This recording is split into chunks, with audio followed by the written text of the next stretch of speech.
Hi guys, this is AruvaChan, and recently I have had the privilege to go back to one of my older houses. Now, I lived in this house when I was probably about 12, 13, up until I was about 15, I believe. And there was quite a few things that had happened in this house. Like, it was a very old house, and because of the age of the house, there were a lot of creaks and bumps, and it was very, very quiet usually. So you could always hear whenever the house was settling. And as a kid, that was very scary for me. And not only were there house bumps in the night, there were also ghost bumps in the night. And I had to basically figure out coping mechanisms to deal with what I was hearing, because as a 13-year-old, it was very scary for me. So I'm going to kind of explain some of the things that I did in my old house. Now, if you don't believe in ghosts, and I know a lot of people do not, then I want to explain that I am a very nervous person, and this is just sort of how I cope with being scared. And if you do not believe in ghosts, you can still use these tips and kind of tricks to kind of be okay with the sounds that your house makes, especially if you moved into a new house. If your house makes new noises, you can definitely kind of let yourself get used to those noises and understand, how you're feeling and how to process things if you, follow these tips that I'm going to give you. So the first tip, and this is a very, very important tip that only works when you are perceiving things. Like, I wouldn't say do this on a street where you feel like you're in danger, but for me, the best thing to do was ignore it. And there are many different ways that I tried to ignore what I was hearing. So this house is probably about 200 years old, and every once in a while, when it's very, very cold and very quiet, I suppose it gets cold there too, but when it's very, very quiet, you can hear thumping of boots. And this house has a stairway to the basement, to the second floor, and to the attic, because it is such a large house. And everything is kind of stacked on top of each other. So when you hear the footsteps, you're not quite sure where they're coming from, because all of the staircases are on top of each other, but all you can hear are those heavy work boots. And as a younger kid, that truly terrified me. And I do believe that is why I have some issues now living in the house that I do. Not the point, but your biggest thing you want to do is just ignore it. And for me, my way of ignoring it was I turned my radio on in my bedroom and I left it on all day and all night. And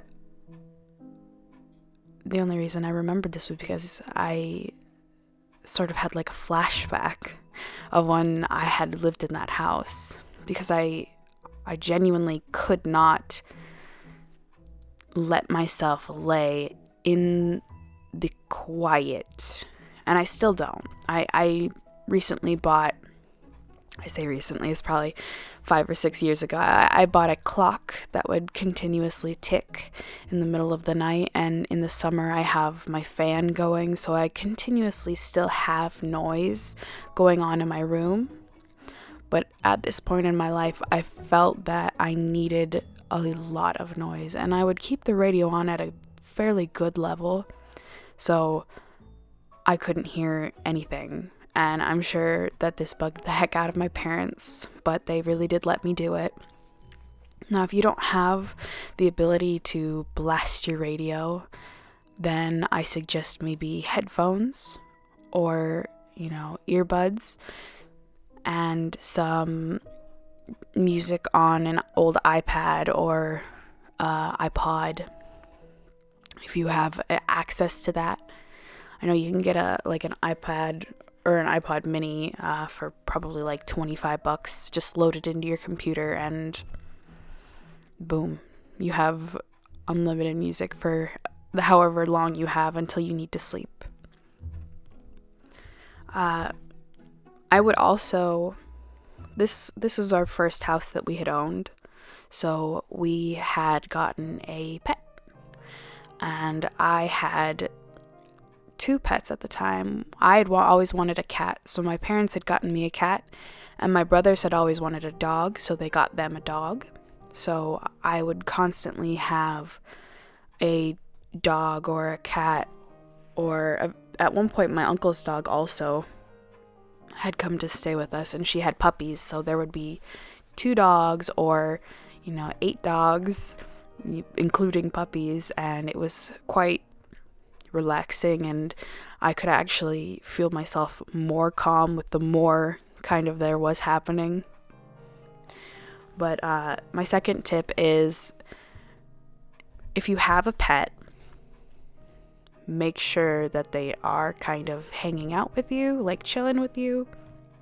I know I would go up into my bedroom, and I didn't enjoy sleeping in my bedroom alone, and I still do not. And so I would bring my cat, I would lock my cat in my room, and this house was very old, and it had those, I don't even know, glass doorknobs. It's the stupid,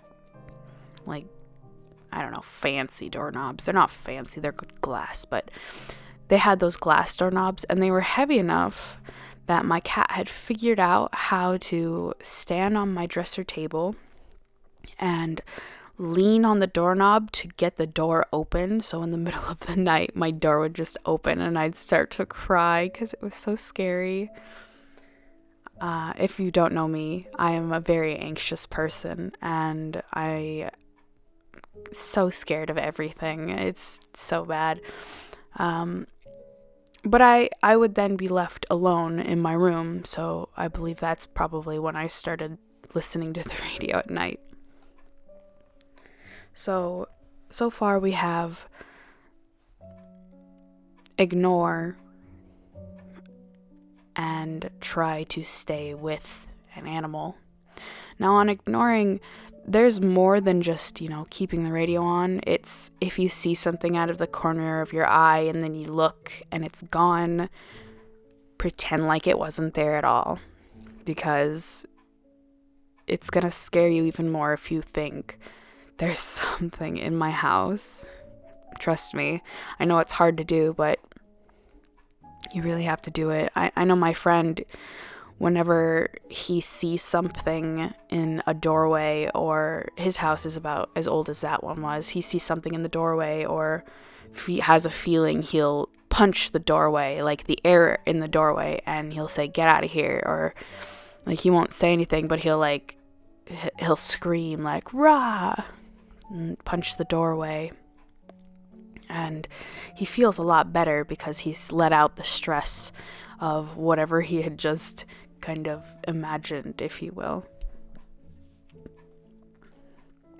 So I feel like those 2 steps are very, important, but a lot of kids can't have those luxuries. They can't blare music in the middle of the night, and they don't own animals because they rent, or they live in a townhouse, or I don't know, whatever reason. I know for the longest time we rented, so we never had animals until we lived here. But my third kind of tip is, don't go places that make you feel weird. And this is a very good kind of generalization. Like in life, you don't want to do this, but especially if, you feel like your house is haunted or something of the like you're constantly hearing things, but you don't believe in ghosts, don't go there. Like, if you smell something, if you hear something, if you see something in an area and it makes you uncomfortable, don't go there. Like, I know every once in a while I would smell perfume in my hallways, and it's kind of have to go through my hall to get to my bedroom. So I would ignore it, but I would go up into my attic maybe once every, I don't know, couple months, because I didn't need to. And I would keep it that way because I didn't like the feeling I got up there. Like, it was too open or felt like something was looking at me. When we lived up in New Hampshire, I lived in a house that was 1 story, and it was a fairly long house, and it had a basement. So whenever I went down into the basement, I had a very chilling feeling, almost as if I wasn't supposed to be down there, and it scared me, mostly because I was like 15 at this point, and it was a new house. And I don't know if it's just because these houses were new that I was always so scared of them, but it just never felt inviting in some places. Like, I could ignore it to a level, but some places were just very, very frightening. This house that I have recently visited, it has a basement, and there is 2 doors extending from the main part of the basement. So the first door, it leads you into a large room where my dad had said that they had kept coal or logs, whatever they had used to burn and keep the house warm, way back when there used to be a chimney. So he would keep that, and we filled it with just whatever. It was our storage room, and I felt fairly comfortable because the windows in there were blacked out and you couldn't see anything on the outside. And that room was one of the only rooms in the house that had a large door that led into like a cement room. And the other side of the basement, there was another door, the other large door, that led into sort of a cellar area. And there was a dolly that you were greeted with. And it was a semi-large open area that was probably used for storage or working on pipes or anything of the like. And it was all fine until you rounded the corner to where the fuel tank was, and it was a smaller room, and it also had a door. It was a smaller room, and the only thing that was in this room was the water heater or the gas tank. I don't even know what it was because I never went in there. That room scared me.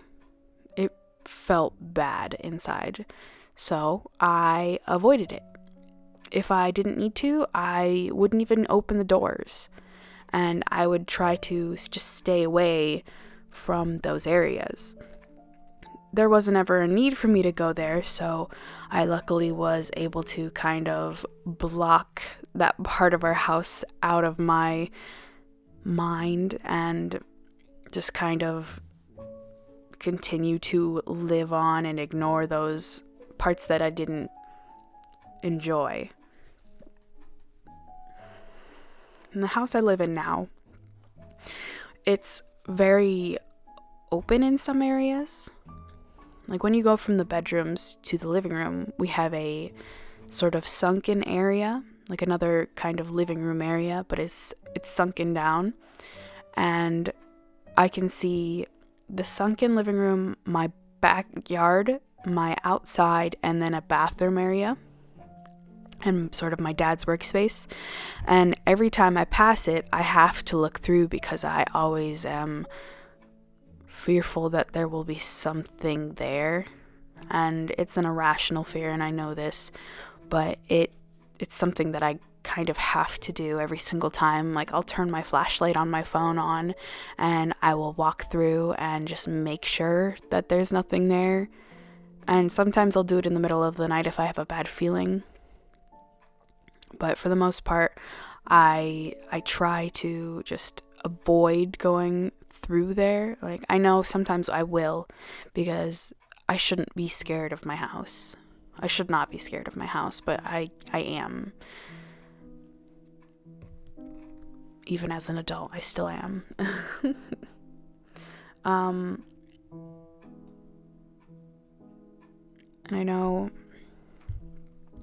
when I was home alone and I would hear something, I would try to block it out or try to ignore it. It's very hard to ignore something like that, and it's very difficult on a kid to ignore something that's that scary and that kind of loud. So I would try to stay kind of within the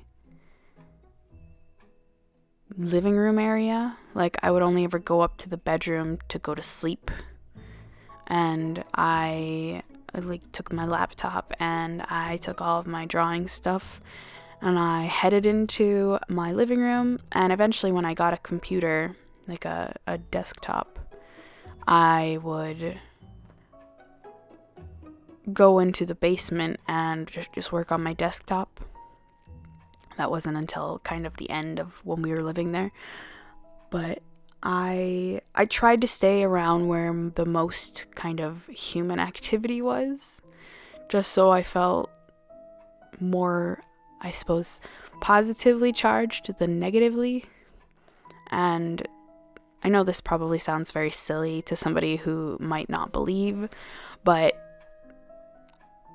you can feel the energy off of somebody, and you know almost immediately when somebody's mad or when, I don't know, somebody is confused. Like, you can just feel that rolling off of them, and it could be something more subtle like body clues, but sometimes you really just can tell. And it's sort of like that when you live in an old house. Like, you don't know if there is anything there, but every once in a while you're like, okay, like that's definitely a feeling of like a person watching me. And it really does terrify you. Like, the hair on the back of your neck and your arm stands up, and there's no logical explanation for anything that you hear or, see. And it's not a fun time. And I know it sounds kind of ridiculous, but it's the kind of thing that really does affect someone. And I know even now, when I go into my basement now, I have to check the rooms that I walk through, and if I can pretend like the other rooms don't exist, I can get through and I can just kind of get to where I'm going without any hassle. Oh, sometimes I will hear stuff in this house, and a few weeks ago I was playing video games, because I do go downstairs into my basement to play video games, so it's more soundproof, and I do like to kind of yell when I play, as most people do. And I sit down there with my cat, because again, I am a scaredy cat. My cat's also a scaredy cat, but at least we have each other. I sit down there, and one night I heard right next to me, and I was terrified, because there is a doorway to get into the part of the basement where I sat, and it sounded like it had come from the door, except the door was open. And let me tell you, I called my mom, who was upstairs, and I called I was on the phone already with my best friend, and like I had asked him, like, did you hear that? And he was like, yeah, that was weird. So I called my mom, and my mom had my dad come downstairs and check everywhere just to see if there was something, anything, anywhere, and there was absolutely nothing. And it's terrifying. It's terrifying, and there's nothing that you can do about it. So you just kind of have to ignore everything and just keep going. Like, the thought of somebody maybe being in your house is terrifying, and it's even worse when there's nothing you can do about it. Like, this person is here, but they're dead. Like, what am I gonna do? I can't talk to them, I can't see them. Like, they might not even be real. Maybe it's just me. But it doesn't make it any less scary as the person it's happening to.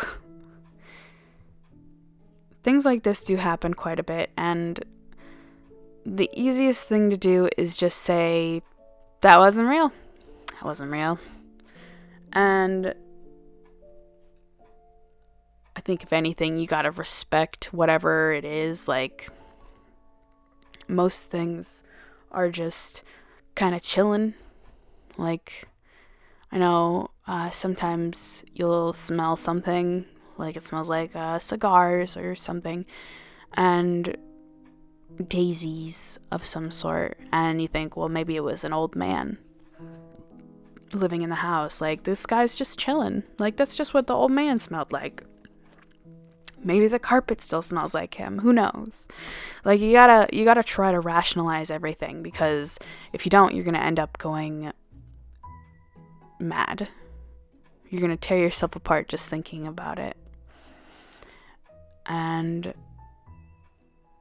I think that's just about all that I have to say on that. Thank you guys so much for listening, and I'm so sorry that I haven't been able to post recently. I have been kind of out, and my recorder had broken for a long time. So I had tried to, I suppose not my recorder, my editing software had broken for a little bit. I've just finally fixed it to, the point where I can use it. So I really hope that I can continue to make videos, and if not, I need to really figure something out. But thank you guys so much for sticking around and listening to me. If you liked this video, or if it helped you at all, please leave a thumbs up. Or if it didn't help you, leave a comment why. If you do have any kind of experience like this, please leave it in the comments. And my question for you guys today is, do you believe in ghosts? Thank you guys so much for watching. I'll see you in the next video. Bye!